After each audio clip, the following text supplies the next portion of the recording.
Hello, Kids at Hope family. I pray you are doing well today. Pastor Logan here, and welcome to our parent video for the week of April 28th. And this week we are going to be looking at the life of Moses. Our lesson title is called Moses is Born and Called. And so last week we spent time looking at the end of Joseph's life. He had been given the position of authority in Egypt. He had put his plan into place of storing up food in Egypt during the 7 years of plenty to help combat the famine that would come the 7 years following. And so his brothers come to buy food and they are reunified. And so Joseph invites his family to come live in Egypt. Well, at the point of our story this week, Joseph has died. His brothers have died. The Pharaoh Joseph worked under has died. And now a new Pharaoh, a new king, has come into power. And this Pharaoh does not know God. He doesn't remember the dealings that the former Pharaoh had with Joseph's family. And so we see the nation of Israel, Joseph's family, has grown, become a multitude, become a nation. And the new Pharaoh is worried that if these people decide to kind of take over the land, that they would be successful. So he decides to make the people slaves. He enslaves the nation of Israel.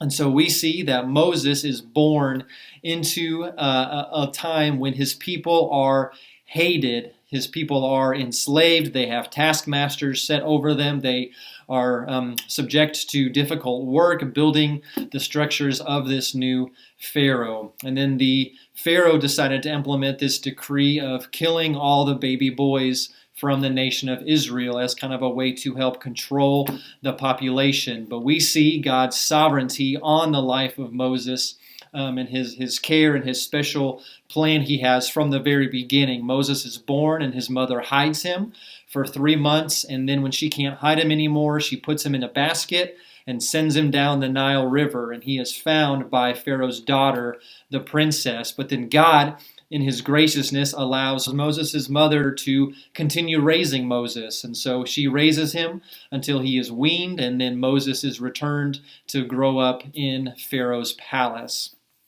And so we see Moses growing up in Pharaoh's family, and then also spending years shepherding in a place called Midian. And this is where we see God calling Moses to his task. We see the picture of God speaking to Moses in the burning bush that is on fire but does not burn up. And he calls out, he says, "Moses, Moses." He says, "Remove your sandals, you're standing on holy ground." And God identified himself as the God of Abraham and Isaac and Jacob. And he testified to his own goodness and to his own grace. He says, "I have observed the misery of my people. I have seen their sufferings. I have heard their cries. And I have chosen you, Moses, to be used by me to lead my people out of Egypt and out of slavery." And then God says, when Moses asks, "Well, who shall I say sent me?" God says, "Tell them I am who I am sent you." So God is showing this basic reality that God exists, that God is moving, that God is working. He doesn't change. And so he reveals to Moses that he, God, is the one who can be trusted. And so we want to remember that just as God saved Moses when he was a baby, rescuing him in light of this decree of Pharaoh wanting to kill these babies, and that God protected Moses and then called him to be used by God to rescue his people, to bring them out of slavery. We see these parallels with the life of Jesus, that Jesus was protected when Herod decreed all the boys 2 years old and under to be killed, that we see Joseph through a dream showing that he needs to go to Egypt to rescue his family. And so we see an Egypt connection, we see this decree being the connection, and then obviously that Jesus is called to rescue his people from slavery, that Jesus comes to rescue his people from slavery. So the story of Moses foreshadows and points to, in so many ways, to the story of Jesus. So the specifics for this week, again, the title is Moses is Born and Called. The Bible passage, his story that we're going to be focusing on this week is Exodus chapters 1 through 4. So moving into the second book of the Old Testament, the book of Exodus, chapters 1 through 4.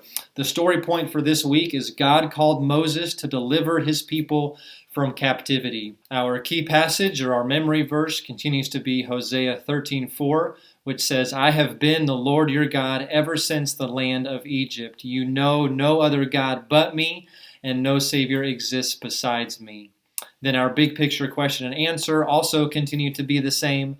The question is there anything God cannot do? And the answer is God can do all things according to his character.